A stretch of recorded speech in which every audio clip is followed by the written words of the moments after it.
নমস্কার, welcome to Sundarban রূপকথা channel. আমরা সেদিন গেছিলাম সুন্দরবন ঘুরতে, মানে সুন্দরবনের জিরো পয়েন্টে।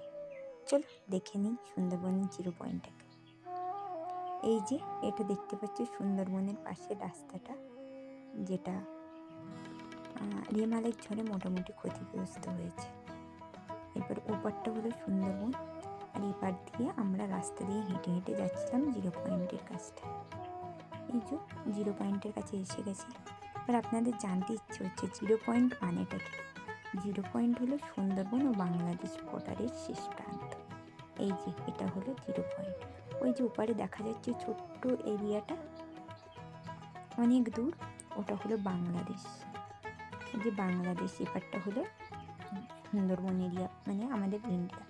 বাংলাদেশের সুন্দরবন ওটা, আর এপারটা হলো আমাদের সুন্দরবন এরিয়া। আর একটা বিশাল বড় নদী যেটা দেখা যাচ্ছে, সেটা হলো আমাদের কালিন্দী নদী। এই যে সুন্দরবনের সামনেটা, এটা ছোট্ট হয়ে আমাদের নদীটা রায়মঙ্গল নদী হয়ে ঢুকে গেছে। আর উপরে ওই যে বড় নদীটা, ওটা হলো কালিন্দী নদী।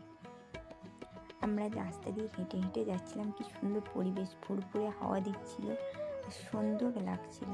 আমি ছিলাম, আমার একটা বান্ধবীও ছিল। আর এই যে এ সাইডটা দেখতে পাচ্ছ, এটা হলো বর্ষাকালে আমাদের সুন্দরবনের অবস্থাটা। এটা সুন্দরবন